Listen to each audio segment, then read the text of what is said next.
Hi friends, let's have a brief discussion on Antara. Providing more contraceptive choices is the fulcrum of family welfare program. Antara is one such drug recently added to the basket of contraceptives.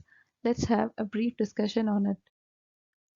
Antara is nothing but dipomedroxyprogesterone acetate. It is a long-acting reversible injectable progesterone developed in 1954 by Upjohn Company, initially used for the treatment of endometriosis and habitual abortions, later on approved as contraceptive by US FDA in 1992.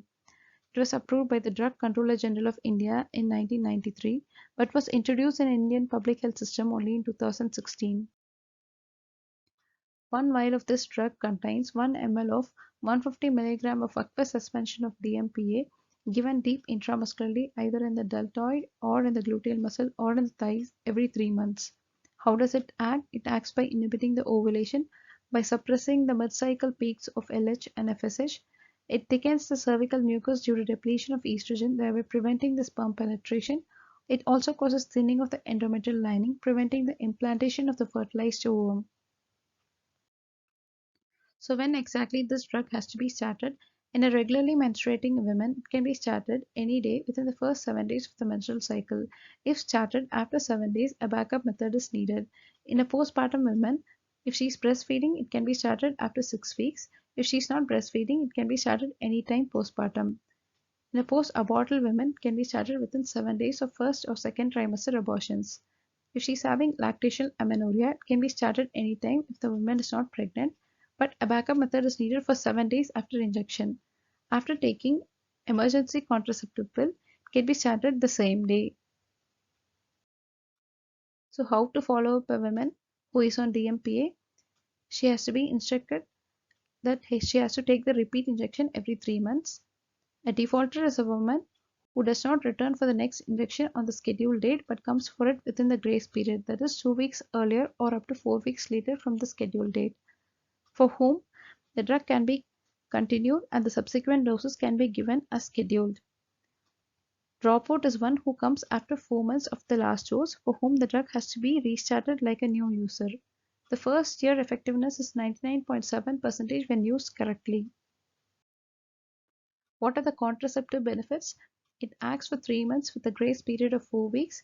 It is completely reversible contraception. It takes 7 to 10 months for return of fertility from the last injection.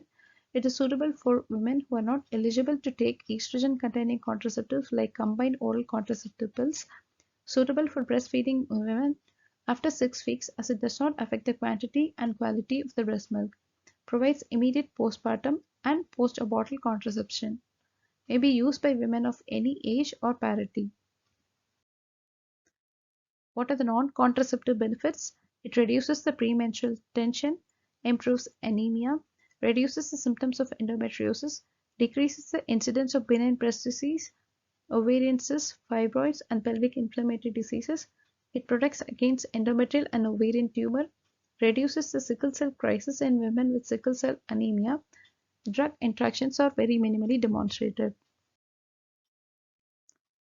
Moving on to the limitations, it does not protect against sexually transmitted diseases. Changes in the menstrual bleeding pattern has been observed. It can be either irregular bleeding or prolonged bleeding or amenorrhea.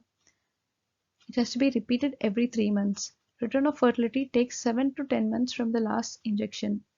Weight gain, mood swings, headache, decrease in bone mineral density are the common limitations of this drug. What are the contraindications?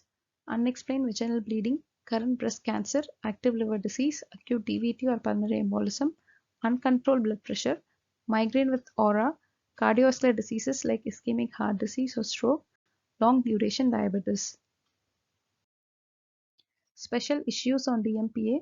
DMPA and bone effects. When used for 5 years, the bone mineral density decreases by 5 to 6% as it interferes with the estrogen production. But this effect is reversible on discontinuation of DMPA. DMPA and adolescents. Adolescent users will have slower increase in bone mineral density for their age when used for more than 2 years. In spite of it, WHO recommends its usage in adolescents. So DMPA in more than 35 years of age, there is no substantial increase in the incidence of venous thromboembolism or myocardial infarction or cerebrovascular accidents. but the clients should be reviewed every 2 years to assess the benefits and risks and advised accordingly. DMPA in HIV positive women can be safely used as there is no drug interaction with antiretroviral drugs. DMPA and cancer. It is protective against endometrial and ovarian cancer. Its effect lasts for 8 years after discontinuation of the drug. DMPA and cardiovascular diseases. There is little increased risk of cardiovascular diseases. There is no significant changes in the blood pressure. With respect to the metabolic effect, weight gain of about 1 to 2 kg has been observed after 1 year of use. In case of DMPA failure, there is no increased risk of congenital anomaly demonstrated in the fetus. So to summarize, Antara is a widely used long-acting reversible contraceptive since 2016. It is used in the age group between 18 to 45 years. It contains 150 mg of dipomedroxyprogesterone acetate given every 3 months. It has got both contraceptive and non-contraceptive benefits. Changes in the menstrual bleeding pattern and delay in the return of fertility are the most common limitations. It is available free of cost at all government-run family welfare centers. Thank you.